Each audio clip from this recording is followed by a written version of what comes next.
When I think about liberation in one word, if I could only choose one word, I think it would be release.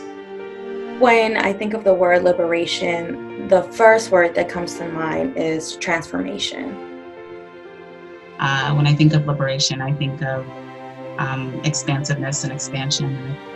When I think about liberation, the word that comes to mind for me is freedom. I would say freedom. I think about freedom. Freedom. Freedom. Freedom. Real freedom. When I think about liberation, the word that really comes to mind for me every time is the word healing. I think of empathy. Transformation. Equity. Love. Breath.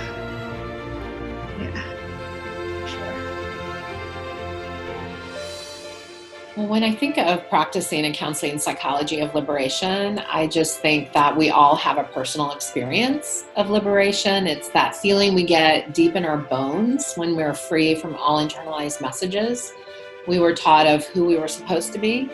And then the expansion we feel when we transform those messages into critical consciousness to act upon the world and then change it.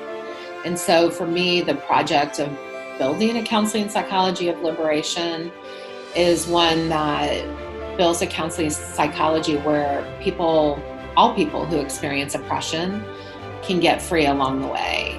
When I think about liberation, I think about transformation. And to me, we need to transform the field that we are in. We need to dismantle the white supremacy that exists in our field. We need to acknowledge the gaps, the flaws. We need to be critical because we love our field. And because we love our field, we need to be able to look at it from this lens.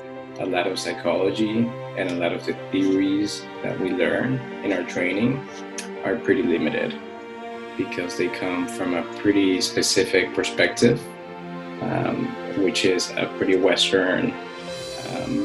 Most of it has been written by white, middle class or upper class men, right, in positions of power. So we teach a counseling theories class, but we act as if theory began with Freud. Clearly there were indigenous theories, healers, and we don't talk about that.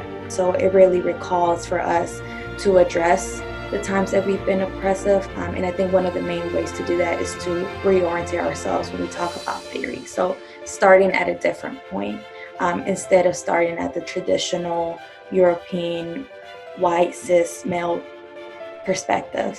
Relative to training, it means that I'm infusing liberation across the curriculum.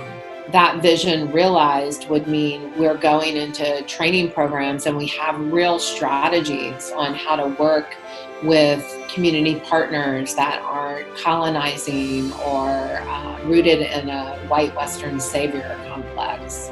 Starting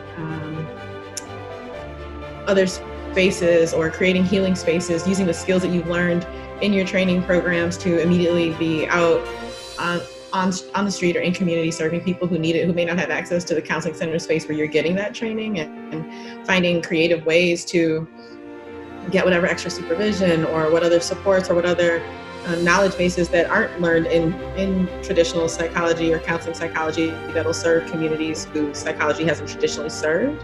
You know, to really practice a liberatory perspective as a counseling psychologist would mean to just fully encompass the broad spectrum of healing.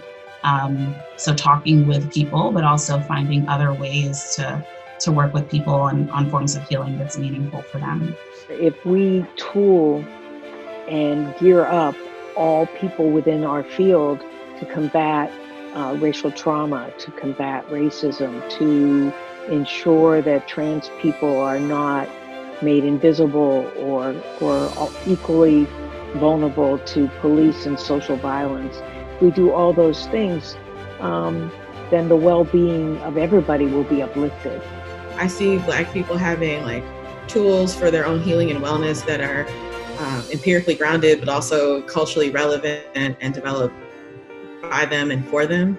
I see non-Black folks being able to understand themselves and their relationships to Black folks better, like right away, being able to think about how they use their skills and their expertise and their training to create a better world and all these different ways that they're interacting in the world. If liberation as a practice was realized within counseling psychology, it would look like ultimately everyone feeling as though they could embody space on this earth without a threat to their lives. Like if we just started there, like ultimately that's what would happen.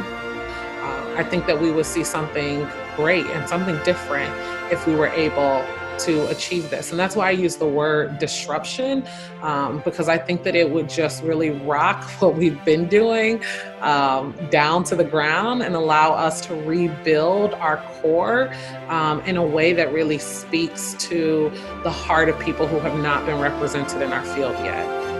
Liberation is not out there. Liberation is happening now. So that's why I get excited. Like, I don't get stuck in this chaos because I know people who are doing this work and I see it.